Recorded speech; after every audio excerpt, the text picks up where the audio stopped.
Man. LDWMMAC. This is your boy Coach Sheldon Harrison. You're live on the Coach Sheldon Harrison Combat Sports Show Live. What did I tell y'all? What have I been telling y'all?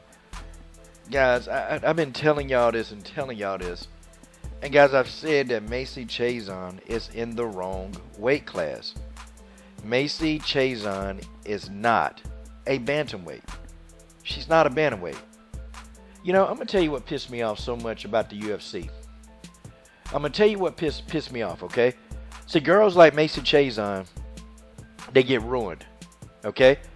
Girls like Macy Chiasson, they get ruined. Macy Chiasson is a legit featherweight, okay? Her coming down to 135, the weight cuts are horrific. She looked drained in this fight, man. She looked drained. And, you know, when I saw the weigh-ins the day before, I'm like, man, look, Macy Chiasson looked like, you know, she really looked like she was about to pass out, okay? And then I figured, okay, well, maybe she can rehydrate, get some good food in her system, and, you know, maybe she'll be okay. And when she, you know, walked into the octagon, and she got into the octagon, I'm like, nah, man, Macy Chiasson does not look good in this fight. She don't look good. And I'm talking about health and physically wise. Now, I'm not going to take away from what Lina Lansberg did, because Lina Lansberg, she was a heavy underdog. And Lina Lansberg, being a veteran that she is, she made adjustments. Macy Chiasson, she came in the first round, and she was peppering Lina Lansberg with jabs, straight right hands, jabs, and then kicks to the solar plexus. Lina Lansberg tried to close the distance because Lina can't strike. She can't strike with Macy in the open. It's just not going to happen. Lina Lansberg closed the distance very beautifully, but Macy Chiasson dominated the clinch in the first round. And she was delivering some really nasty knees to Lina Lansberg's body. And Lansberg, though, she stood in there like an OG. She stood in there like a trooper. You know, Lansberg ate them knees. She ate them body shots. And, you know, she lived to fight another day in round two. Round two, this is where we saw the veteran behavior of Lina Lansberg take over. Macy Chiasson, she tried to stand on the outside. Lina Lansberg closed the distance very rapidly. And she began to just really wear down Macy Chiasson on the cage. She began to do it. And Macy Chiasson, she was trying to rotate Lina Lansberg around like she did in the first round, but she couldn't do it. And then Lina Lansberg was able to get that takedown. Lina got the takedown, and she did some pretty nice ground and pound on Macy Chiasson. Macy Chiasson just did not know what to do from her back. You know, at some points in the fight, she kept trying to slip a guard on Lina Lansberg.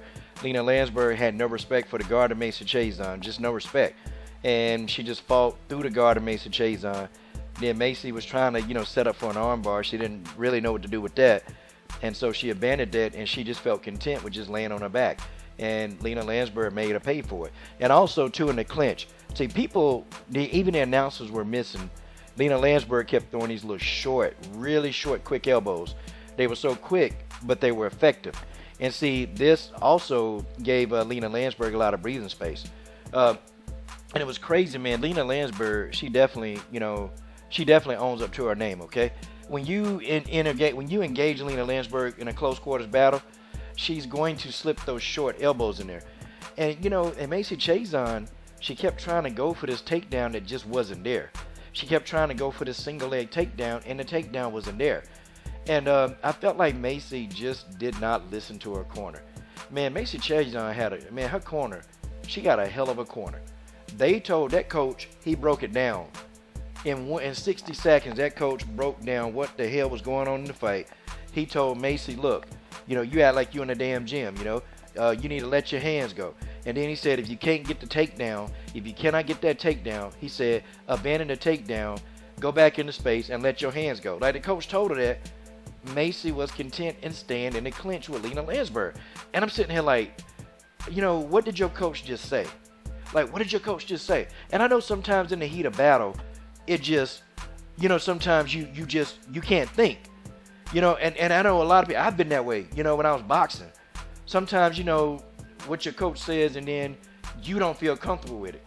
But I think in this situation, I thought Macy Chiasson, she should have listened, man. Because Lina Lansberg, she's not that fast. All Macy had to do was jab and circle, stick and move and circle.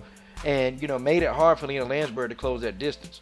Because Lina Lansberg was uncomfortable. She didn't know what to do with the jab. She didn't know what to do with the jab. Lina Lansberg kept resetting. And the jab, that was Macy Chiasson's best friend. But Lina Lansberg, again, was able to get the fight to the ground in round 3. And the ground and pound got nastier and nastier. And Macy Chiasson, the gaping hole in her game, you know, Macy does not understand what to do on the ground. Folks, that's just what it is. And also part of that, too, I just think Macy is weak at 135. I think she's really a featherweight. But, you know, I can't blame Macy Chiasson for staying at bantamweight because at featherweight, they don't really have a damn division. The featherweight division is a debacle, okay? I mean, the UFC featherweight division is a damn debacle. That's what that is. That's the true definition of a debacle. So Macy Chiasson may never get to fight at 145 in the UFC. I mean, she may never get to be a featherweight. But I think the longer she fights at bantamweight, she's going to get exposed, okay?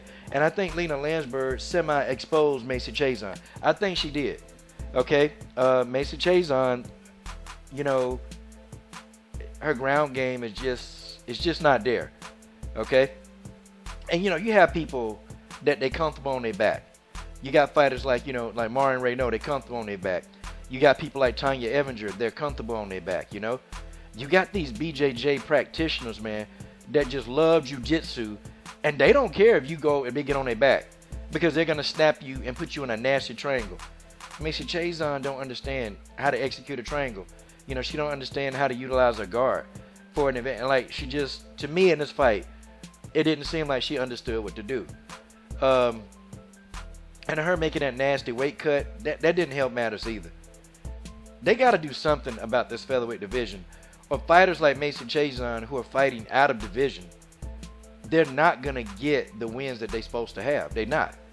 And she's going to keep getting in there against these veterans. And Lina Lansberg was like, what, a 450 underdog? Like a 450 underdog. And but I'm going to be honest with y'all, I never would have picked Lina Lansberg to win this fight. Like Lina Lansberg, you know, been getting her ass whooped all over the octagon. But, you know, Lina Lansberg being the veteran that she is, you know, she made adjustments. And Macy Chiasson could not deal with the adjustments, y'all. She couldn't do it. Guys, I don't know, man. I don't blame Macy's corner. Her corner, they got an A+ from me. I don't even completely all the way blame Macy Chiasson. I think the UFC got some blame for this too, man. The featherweight division is nothing but a disease, okay? It's nothing but a disease. And I think these ladies, you know, I hope to God that, you know, these ladies that want to be featherweights, they can go to Bellator, and Bellator can one day offer these guys the purses as well.